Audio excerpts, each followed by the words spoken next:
What I will speak about for just a few minutes is the work that we do in Washington, D.C. on advocacy. But first, I want to take 1 minute and talk about NCBA CLUSA and the other work that we do. We also, for 65 years, have worked across the globe to bring cooperative principles to developing regions, mostly with farmers. And actually, the first place we did work was in India. And one of the projects was to help farmers there build a cooperative to make sure that they had productive fertilizer. And we'll hear more from Tarun. In the last 50 years, we've worked in 20 different countries in the Américas. Today, we are in 7 countries, and we are humbled to work with farmers, community leaders, and others in these countries to help people use the cooperative business model to empower themselves in their economy and in their community.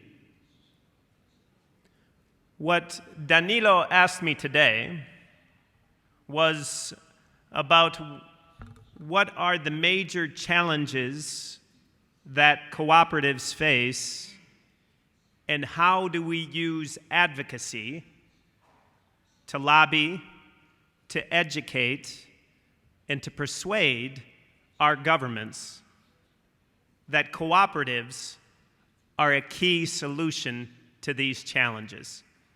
So just a few minutes on the challenges.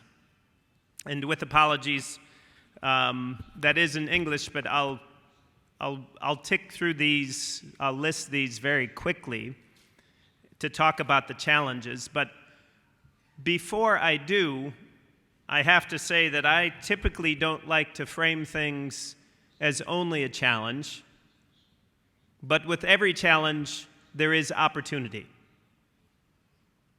And today, with so many challenges, there is also so much opportunity for the cooperative movement. We at NCBA CLUSA have been talking about how we are in a cooperative moment. A moment when more and more people find themselves excluded. They are excluded from their economy. They're excluded from political power. They're excluded from their society.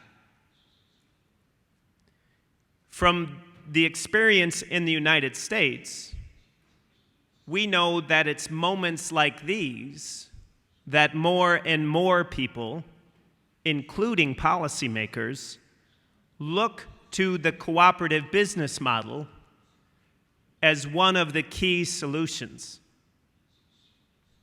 So it is now our responsibility as cooperators to make sure that people understand the power of the cooperative business model. So what are some of these challenges and opportunities? Whoops, I'll go back here. The first is a long-term and chronic challenge, I think, and that is awareness and education. That's awareness for those outside of the cooperative community to understand the distinct nature of this business model and what it can do. And it's education, making sure that those who are already part of a cooperative continue to learn its key factors and how to be effective in governance. That has always been a challenge, and I think today it might be a special opportunity because there are more and more people who, when they just hear a little bit about cooperatives, they're more interested in this business, this type of business organization. So that's one challenge. The second challenge is on consolidation. So it's related to the first challenge, but when I say consolidation, part of the challenge is consolidation outside of the cooperative business model, and part of it is actually inside the cooperative community. Consolidation outside of cooperatives, we see in many sectors historic levels of consolidation, and by that I mean when very few businesses control a particular sector of the market. When this occurs, it makes it difficult for any other business, cooperatives or otherwise, to be successful. And we see across the globe, and I can speak particularly in the United States, that we've seen historic levels of consolidation in agriculture, in information technology, and in many other sectors. But I want to take 1 minute and talk about consolidation in the cooperative business sector. So we are seeing in the United States some of our mature, I'll call them mature sectors, agriculture, consumer finance and credit unions. We know there are examples of very large cooperatives who do this successfully, but it's something that cooperatives need to be very diligent and very deliberate about to make sure that the members have an effective voice in the business, no matter the size. The third challenge I want to talk about, and a number of people already have today, so I'll just mention it very briefly, is the rise of the knowledge economy and information technology. The opportunity is that many, many more people realize how important it is that consumers and workers have greater voice and greater power in information technology firms. And more people, including policymakers, begin to realize that cooperatives and the cooperative business model has much to offer during this challenge. The fourth is cooperative statistics and data.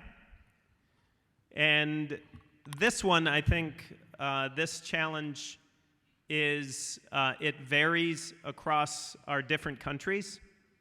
I can tell you that in the United States, it is actually very difficult to get good statistics on the number of cooperatives, the number of members, the income within those cooperatives, and other very important data points. It's actually harder to get that data for cooperatives than it is for other types of corporate business models.